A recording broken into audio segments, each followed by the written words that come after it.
Malegaon corporation का जो विद्युत डिपार्टमेंट है, लाइट डिपार्टमेंट है, हमने वहाँ पे एक लिखी तकरार जो हमारे वार्ड के नगर सेवक है उनके लेटर पैड पे 1/2/2026 को एक तकरार दिया था कि मालेगांव हमारे अपने वार्ड में जो मस्जिद है, जितनी भी मस्जिद है उसके पास के एतराफ़ की जितने भी लाइट है वो लाइट कुछ लाइट बंद हो चुके थे और ज़्यादातर लाइट जो एकदम मध्यम डिम हो गया था, जिसकी वजह से रोशनी ना काफ़ी थी। हम वो तकरार को लेकर एक लेटर दिए। हमने डिमांड की कि वो लाइट को रिपेयर किया जाए या तो फिर अगर नहीं रिपेयर होने से तो उसको चेंज किया जाए। एक लेटर दिए, फिर वो लेटर के आधार पर सेकंड लेटर फिर हमने हमारे यानी लेटर पे कोई कार्रवाई नहीं हुई तो हमने सेकंड लेटर 22 तारीख को एक दिए।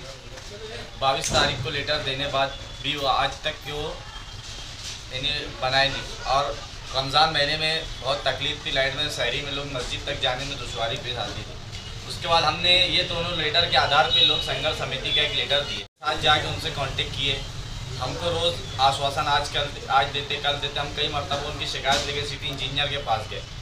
फिर हमने 23 तारीख को एक लेटर और दिया कि अगर आप लोग हमको लाइट दो हमारे एरिया में, आप आपका आदमी भेज के वहाँ पर लाइट चेंज करो। उसके बाद भी कोई हमारी बात सुनी नहीं गई। उसके बाद एक कल के रोज़ हम लोग गए कॉर्पोरेशन में, 3 बजे से हमको बुलाया गया था, उन्होंने खुद बुलाए थे। 3 बजे हम वहाँ गए लाइट के लिए, हमको बिठा के रखे, बोले हम आते मीटिंग में से और वो आए नहीं। हम लोग उनके इंतज़ार में बैठे थे, हत्ता कि असर की नमाज का टाइम हो गया। वहाँ पर नमाज के टाइम में हम लोग अगर ऐसा नमाज का टाइम था कि अगर हम लोग चले जाते तो वो ऑफिस बंद करके चला जाता था ऑफिसर, तो फिर हमको वो दिन कल के भी दिन लाइट नहीं मिलता था। तो वो बात को मद्देनज़र रखते हुए हमने असर की नमाज भी वो जो लाइट डिपार्टमेंट है उसकी ऑफिस में ही अदा की है कि यार हमको हमारा लाइट मिल जाए, हमारे अपने एरिए के जो मस्जिद है मस्जिद का रास्ता जो है कि रोशन हो जाए।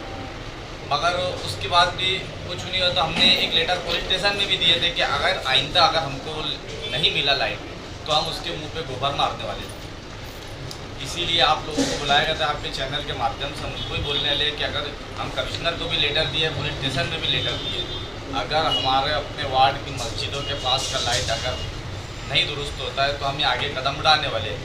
और अगर रमज़ान जैसा मुक़द्दस महीने में अगर ये लोग लाइट नहीं देंगे तो फिर क्या मतलब का साल भर। और उसमें भी बहुत बड़ा भ्रष्टाचार हुआ। कोई नासिक की कंपनी है जो लाइट डिपार्टमेंट अभिजीत पवार, इसका ही कोई दोस्त है वो, उसको ही 5 करोड़ का ठेका दिया गया है और जो मार्केट रेट है, मार्केट रेट से डबल टिबल भाव में उसको दिया गया है। और वो लाइट भी जो है वो असेंबल लाइट है, उसकी भी हम चौकसी बिठाने वाले हैं और जितना लाइट आया उसका मट्टर वो करके हम उसके ऊपर ही माहिती लगाने वाले हैं। भ्रष्टाचार कब ओपन करेंगे? पूरी माहिती मंगाए, जिस दिन भी अगर माहिती आ गई हमको लगा भ्रष्टाचार हुआ तो उसके खिलाफ फिर हम लोग कोर्ट तक भी जाने। अधिकारी पे कुछ ऐसी जबान का इस्तेमाल किया गया, उसको लेकर गुना भी दाखिल होने की तैयारी है, क्या ये सच है? देखो, लोक संघर्ष समिति जो भी करती है कायदे में रह के काम करती है, कायदे के बाहर कोई काम नहीं करती। जो भी हमने बोला है, जो भी हमने किया है, ऐलान किया है, हमने ऐसा कोई शब्द इस्तेमाल नहीं किया जो कानून से बाहर। अगर वो हमारे ऊपर गुना भी दाखिल करते हैं तो हम उसको फेस करने के लिए तैयार हैं, क्योंकि हमने कोई गैर कानूनी काम नहीं किया।